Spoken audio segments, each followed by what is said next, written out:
Fadilu abdan tubihi ma fadilu abdan Allah wa rasul. Sallallahu alaihi wa sallam rasulullah karim wa nahnu ala dzalika masyahidin wa syahirin wa seluruh Indonesia ini kurang lebih sekitar 5.000 Pak, jumlahnya, dan mereka menguasai betul Indonesia. Makanya yang formal-formal ini bukan penguasa loh Pak, proksi. Yang formal-formal ini, yang tampak, ya kan, yang bolak-balik masuk media ini proksi, boneka. Yang mengendalikan Indonesia ini adalah Zionis Yahudi. Bahkan ini bukan omongan saya Pak, ini Jenderal Sumitro. Itu kan jenderal paling killer kan di Angkatan Darat. Itu nulis buku dari Pangdam Mula Warman hingga Pangkop Kamtib. Ternyata Yahudi itu benar-benar menguasai betul Indonesia. Bahkan sampai kantor dagang Israel yang di Jakarta itu kamuflase saja, itu operasi intelijen di sana. Bahkan yang membongkar, yang nulis buku, ada tulisan lagi, yaitu tulisan Letnan Jenderal Z.A. Maulani, Kepala Bakin Pak, Badan Koordinasi Intelijen Negara. Itu pernah kita dikumpulkan di Surabaya di Masjid Al-Hilal ini.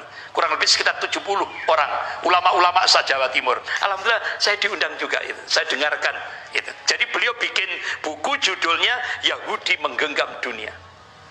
Jadi ini Pak. Jadi Yahudi itu sangat berambisi untuk menguasai dunia ini. Jadi dunia ini dia bercita-cita harus dibawa kontrol dan otoritasnya. Ini makanya bapak-bapak, ibu-ibu, kalau bapak-bapak, ibu-ibu tahu mata uang $1, itu ada simbol ini kan? Mata uang $1 itu, ini ada simbol ini, mata satu dan ada piramid. Terus di bawahnya itu ada tulisan Novus Ordo Sclerorum. Novus Ordo Sclerorum. Itu kalau di bahasa Inggris kan the New Order, tatanan dunia baru. Kalau menurut agama kita sistem Dajjal. Itu. Jadi visi misi Yahudi itu sudah termaktub di dalam mata uang $1, $1. Sudah dimasukkan di situ. Nah, makanya bapak-bapak, ibu yang dirahmati Allah, yang menguasai Indonesia dan semua lini kehidupan ini adalah Zionis Yahudi. Dan ini sudah diungkap, sudah dikabarkan oleh Allah 1444 tahun yang lalu lewat Rasulnya. Surah Al-Ma'idah ayat 82. A'udzubillahi minasyaitonir rajim. La tajidanna asyaddan nas 'adawatan lil ladzina amalu yahuda wal ladzina asyraku. Sungguh kalian akan menyaksikan orang-orang yang paling keras permusuhannya terhadap hamba-hamba Allah yang mukmin, yaitu Yahudi. Ini Allah sendiri yang ngasih kabar. Dan orang-orang musyrik. Itu. Makanya bapak-bapak, ibu yang dirahmati Allah, targetnya untuk Indonesia 2025. Cengkraman Zionis Yahudi akan semakin mencengkram kuku-kukunya. Bagaimana strateginya? Ada 9 strategi. 9 strategi ini. Tapi ini bahasan sendiri Pak. Nanti lain kali aja Pak. Karena tambah sumpek nanti. Ya.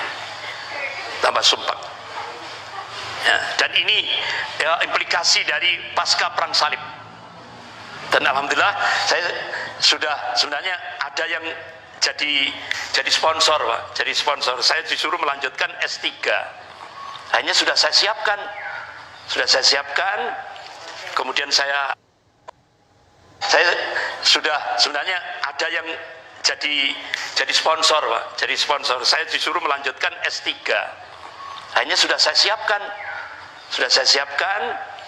Kemudian saya datang ke Majelis Ulama Indonesia Pusat. Alhamdulillah saya disupport oleh MUI Pusat, kemudian Dewan Dakwah juga saya disupport, bahkan saya dikasih kata pengantar. Tinggal rekomendasi 3 guru besar, 3 profesor. Tidak tahunya qadarullah sponsor saya meninggal. Akhirnya tidak jadi sudah Pak. Tidak jadi. Tapi akhirnya Pak Tobroni atau Pak siapa itu, ada dosen saya, dosen Unmu di Unmu, wis gak usah S3, wis doktor bisa. Jadi seperti itu. Jadi sudah, ya akhirnya saya jadikan buku.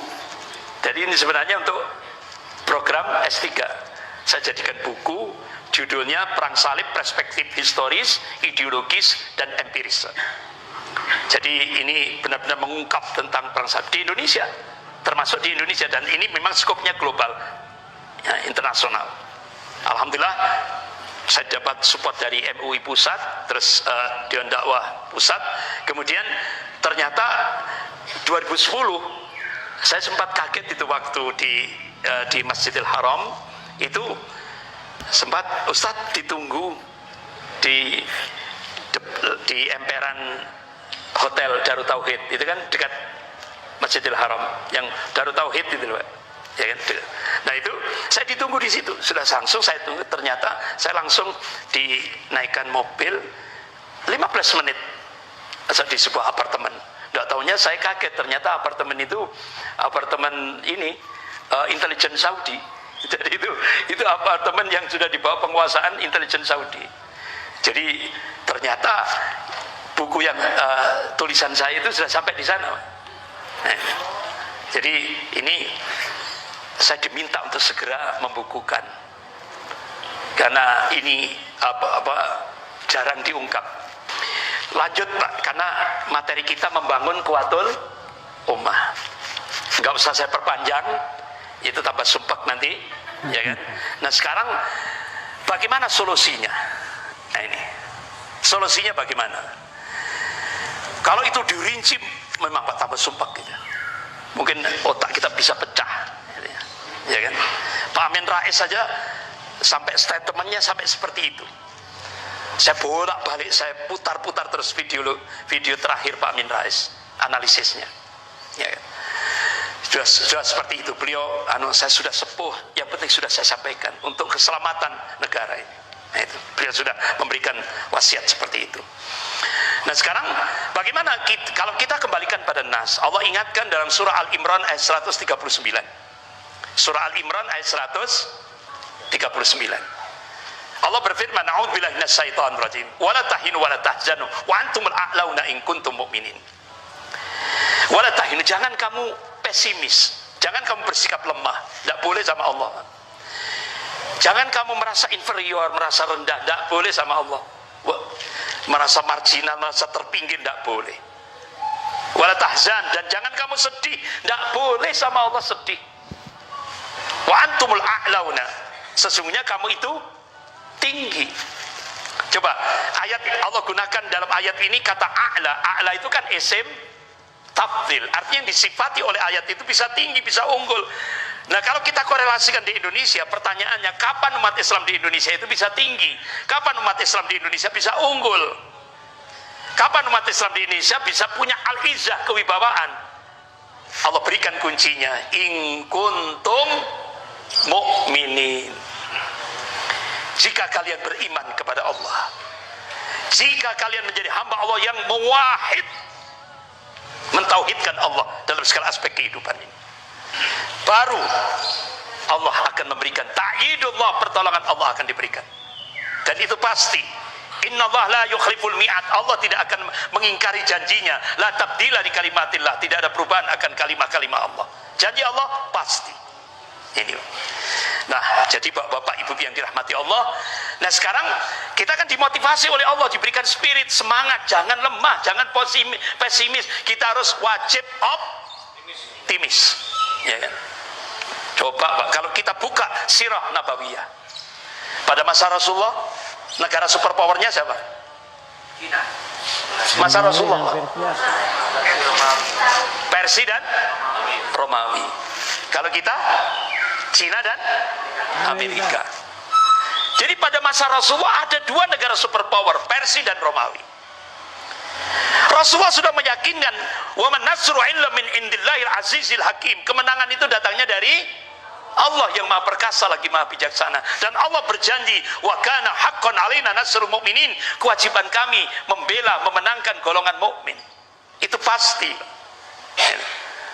Nah kalau kita sudah gantungannya Allah, Pak, semua kecil yang akbar Allah SWT. itu longgar.